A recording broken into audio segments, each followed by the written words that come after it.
Para muitos, ele é conhecido como o Santo Casamenteiro ou o Santo da Fartura. Hoje, dia 13, é o dia de Santo Antônio. O padre Ivonei da paróquia São João Batista explica um pouco sobre a história de Santo Antônio e também fala da festividade que acontece numa comunidade aqui em Sertãozinho. Ele nasceu em Lisboa, Portugal, no ano de 1195 e morreu no ano de 1231 em Pádua, na Itália. Santo Antônio, com 15 anos de idade, ele sentiu um desejo profundamente grande de se tornar padre, entrou para a ordem dos padres agostinianos, dos frades, e depois de uma caminhada ele conheceu os frades de São Francisco de Assis, os franciscanos. Então ele deixou de ser agostiniano, passou a ser franciscano.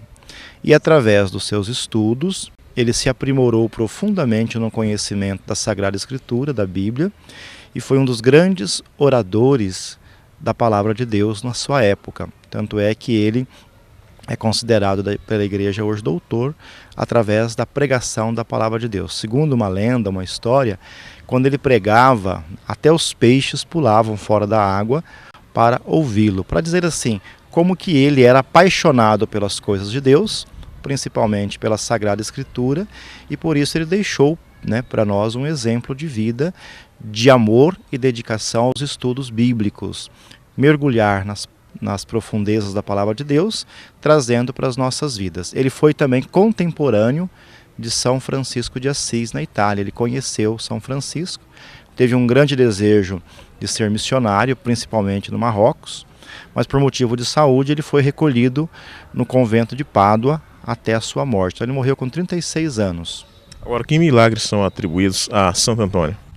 Por exemplo, dentro da devoção popular do nosso povo, ele é um santo considerado casamenteiro. Primeiro porque ele era padre, ele assistia aos casamentos. Segundo, as pessoas, que muitas vezes tinham dificuldade de arrumar namorados ou para o casamento, recorria à intercessão dele. É uma lenda, é uma história que foi ganhando corpo entre o nosso povo cristão. Então tem muitas pessoas que alcançaram graça justamente em relação a essa devoção, que ele é um santo casamenteiro. E quando se fala em casamento, é claro que nós temos que pensar num casamento que leva com seriedade a vida conjugal, a vida familiar, buscando nele a bênção e a proteção para a família também. Agora, por que na missa de Santo Antônio muita gente traz o pão? Justamente porque Santo Antônio se identificou muito, como ele morava num convento, as pessoas buscavam no convento alimentos e ele distribuía, como ele trabalhava também grande parte da sua vida, do seu tempo na cozinha do convento ali, como também, por exemplo, São Benedito, ele se identificava muito com esse trabalho das pessoas mais pobres, mais humildes, necessitadas do seu tempo. Então, por isso também hoje nós temos o costume de celebrar a Eucaristia, de celebrar a missa, e no final da missa dar a bênção de Santo Antônio. Por quê? É sinal de fartura. Então você abençoa os pães, leva para as casas, distribui para os amigos, para os parentes, coloca sempre na despensa da casa o pão abençoado de Santo Antônio, é sinal que não vai faltar alimento na sua casa, na sua família, despertando também para ajudar aqueles que mais precisam. Aqui em Sertãozinho existe a comunidade de Santo Antônio. Está em festa hoje, né, padre? Isso. Em Sertãozinho nós temos duas comunidades dedicadas a Santo Antônio. No bairro do Pati, que é uma comunidade, tem uma capela tradicional, cuja festa o Padre Sérgio celebrou no domingo, com a macarronada, com missa. E hoje nós temos aqui na paróquia São João uma comunidade dedicada a Santo Antônio, lá na Vila Garcia. Tem 17 anos aquela comunidade lá, nasceu praticamente com os primeiros moradores ali da Vila Garcia. E nós temos um salão capela. E hoje nós teremos o que lá?